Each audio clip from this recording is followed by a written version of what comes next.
নমস্কার, আমি Amrita Mukherjee, Nopany institute of health care স্টাডিজে স্টুডেন্ট রিলেশনশিপ অফিসার।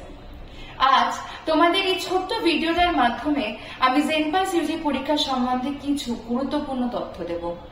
দেখো, তোমরা সবাই জানো যে ওয়েস্ট বেঙ্গলে যে কোনো ধরনের কোর্স, যেমন ধরো বিএমএলটি, ওটি টেকনিশিয়ান, ল্যাব টেকনিশিয়ান অথবা অ্যালাইড হেলথ সায়েন্সের যে সমস্ত কোর্সেস রয়েছে, যেমন ধরো নার্সিং রয়েছে, বিপিটি রয়েছে, ব্যাচেলার অফ ফিজিওথেরাপি, এই সমস্ত কোর্সে অ্যাডমিশনের জন্য কিন্তু জেনপাস ইউজি পরীক্ষা দেওয়াটা কিন্তু বাধ্যতামূলক।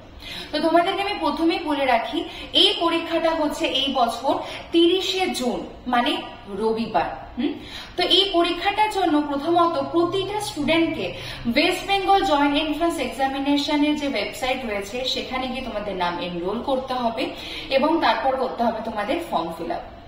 তো দেখো, তোমরা যে ফর্ম ফিল আপ করবে সেটা কিন্তু খুব ভালো করে দেখে তারপরে ফর্ম ফিল আপ করবে। তার কারণ সেই ফর্ম ফিল আপ করার সময় যদি তোমার কোনো রকম ভুল ত্রুটি হয়ে থাকে তাহলে কিন্তু তুমি পরবর্তীকালে এডিট করার অপশন পাবে না।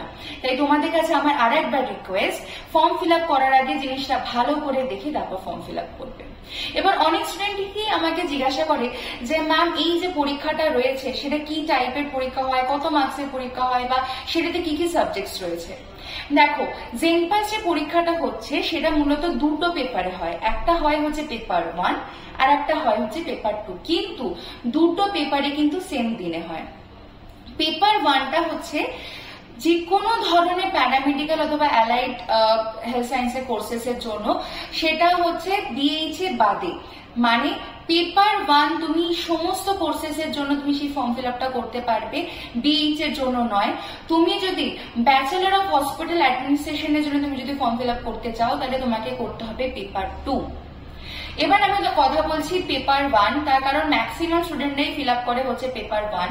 পেপার 1-এ মূলত তোমার থাকবে physics, chemistry, biology, basic English এবং logical reasoning. Physics, chemistry, biology এই তিনটে সাবজেক্টে তোমার থাকবে 25 মার্কস করে। মানে এই তিনটে সাবজেক্টে তোমার 15টা থাকবে এমসিকিউ টাইপ এবং 5টা থাকবে তোমার 2 মার্কসের।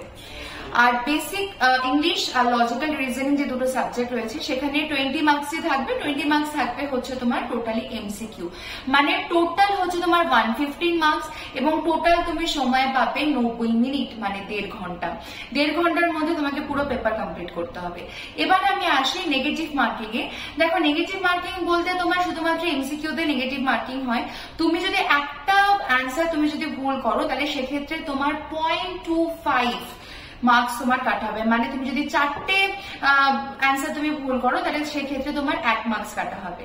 এবার আমি জাস্ট শর্টে তোমাদের পেপার 2টার সম্বন্ধে বলে রাখি। দেখো, পেপার 2তে তোমার থাকবে basically physical science, mathematics, general knowledge, basic English আর লজিক্যাল রিজনিং। ফিজিক্যাল সায়েন্সে শুধুমাত্র থাকবে তোমার 35 মার্কস আর বাকি সবগুলোতে থাকবে তোমার 20 মার্কস। মানে এটা তো মানে পেপার 2তেও হচ্ছে তোমার টোটাল 115 নম্বরের পরীক্ষা হবে, 90 মিনিট সময় পাবে, 1.5 ঘন্টা। তাই দেরি না করে তোমরা জেনপাস ইউজি পরীক্ষার জন্য প্রিপারেশন নাও।